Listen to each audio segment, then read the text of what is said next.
today I'm struggling with, do I want to work on the Christmas box or, trying to move slowly, do I want to work on these drawers and this space up here, which is where I work? They all need work. It doesn't really matter one way or the other. I guess I'll start over here. Welcome to my channel. This is Darcy's Misadventures with Mixed Media. The following will be a sped up process of what I end up doing here. So this section actually took me a few sessions. Probably took me about 3 hours to work on everything here except for the paper sorter things, which I still need to work on.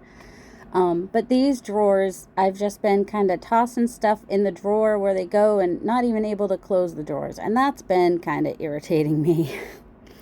So this was a good place for me to work on this day. Let's see, I'm starting with those top drawers and just kind of putting my punches away, getting them where they go, and whatever. And I think I even switched out a drawer from the other side.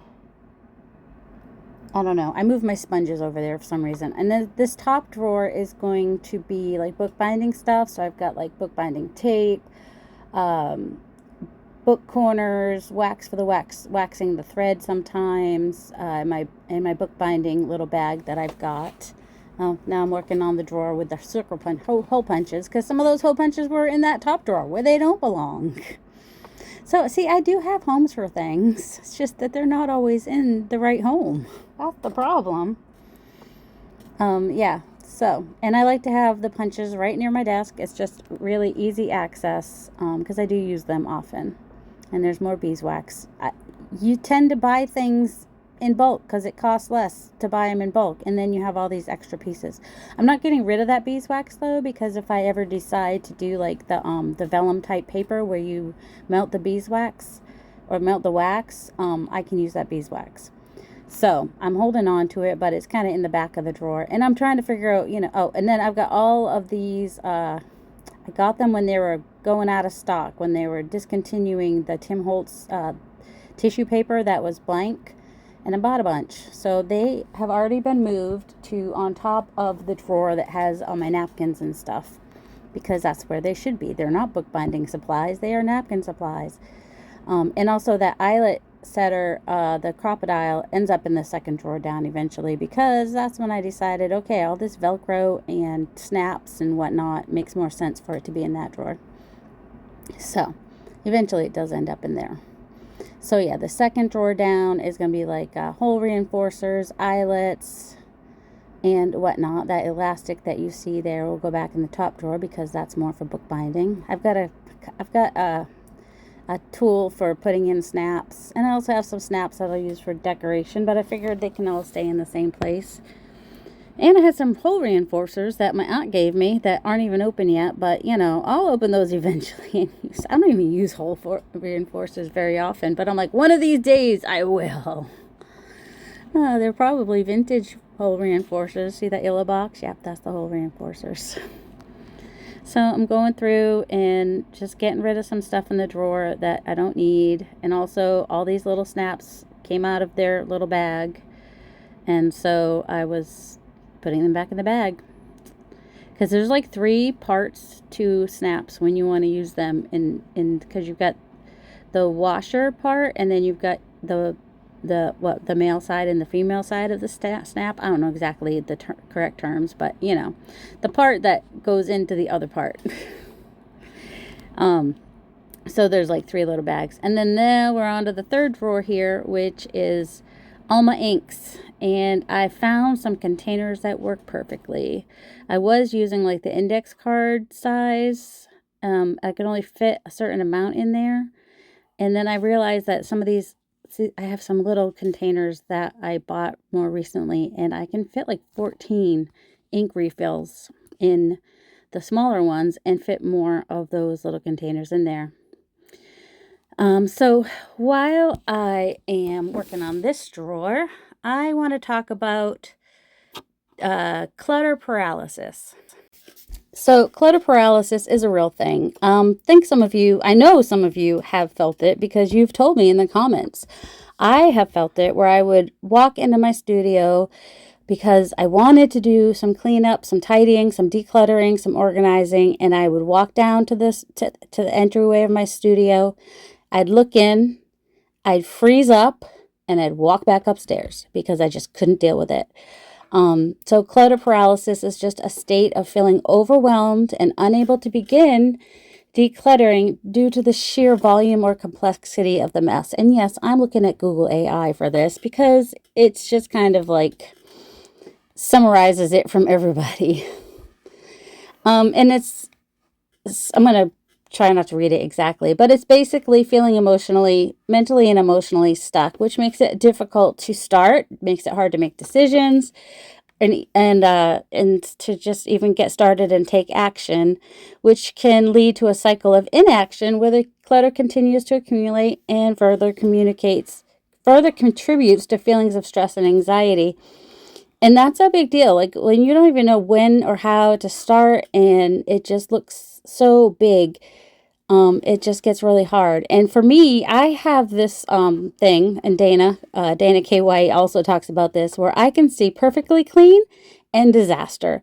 Everything in the middle, I just block out somehow. Like when it's starting to get a little bit messy, I wish I would notice it then so that I could just clean it up. But I can see perfectly clean. I can see disaster. I sometimes don't notice it till it becomes overwhelming.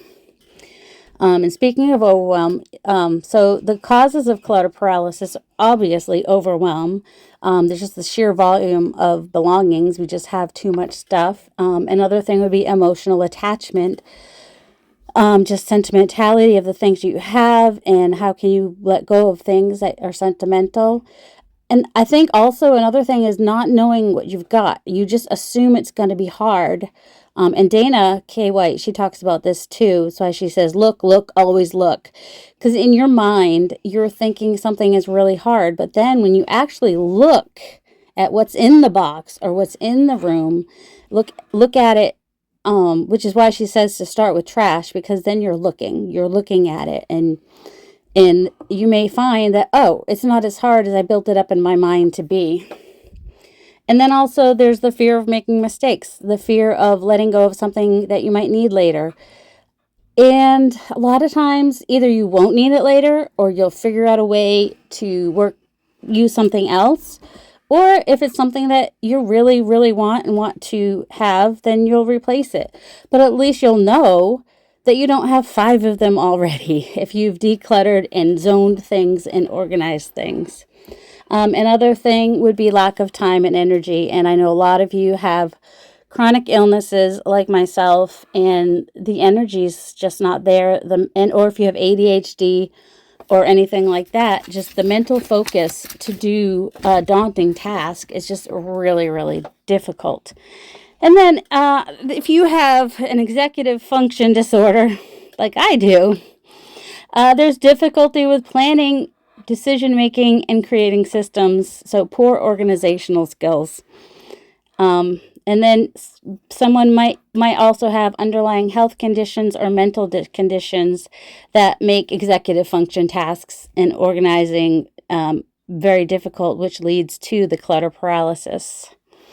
And all this just causes increased stress and anxiety. It's visually I can't talk. It creates a visually stimulating environment that triggers stress and anxiety. And also the feelings of overwhelm and guilt. The constant visual reminder of clutter can lead to feelings of guilt, shame, and overwhelm. And then it makes it difficult to relax and focus or even enjoy creating in your space if it's overwhelming. And then there's also social isolation. Isolation. Oh my word. You might have some shame and embarrassment about the clutter, which can lead to not having one over.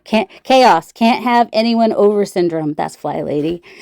And then you may, in some cases, hoarding behavior, where the clutter paralysis can progress to hoarding behavior if it's not addressed. So how do you overcome it? You start small. Break down the task into smaller, manageable steps, like just taking one section or one drawer at a time, kind of like what I've been doing. And sometimes even in that space where I start, I pick up one thing and think to myself, does this have a place? And just kind of pick up one thing, do something with that thing. If it stays in the drawer, it stays in the drawer. If it goes in the trash, it goes in the trash. If it belongs somewhere else, I put it somewhere else. And, just kind of, how do you eat an elephant? One bite at a time. How do you declutter? One piece at a time. Another suggestion is to set time limits. Work in short, focused bursts, such as 15 minutes, to avoid feeling overwhelmed. And if you do 4 sessions of 15 minutes, there's your 1 hour better. Create zones. Just divide the space into zones and tackle them one at a time using clear categories like keep, donate, and discard. And if you have trouble with discarding, use a black trash bag so that you don't have to. Address emotional attachments. Acknowledge that there are emotional items, and also do emotional items last after you've developed some decluttering muscles. Another suggestion is to seek professional help. Consider working with a professional organizer or therapist specializing in clutter management. And then also remember to focus on the benefits. Remind yourself of the positive outcomes of decluttering, such as reduced stress, increased focus, and a more peaceful environment where you will be able to create and relax and focus. So I hope today's talk has helped you. I know that there have been a few people that have talked about the overwhelm. And while they haven't called it clutter paralysis, that's basically what it is. Okay, so this is probably going to end fairly abruptly because my husband came home at some point and I went upstairs and worked on sorting stencils. The next video is actually going to not be a sped up video. It's going to be a real-time video. So I hope you'll come back for that when it's there. Thanks guys for watching. I appreciate all your encouraging and positive comments. And so far, there's been nothing negative, and I appreciate that so much. I hope you all have a delightful day. Love you.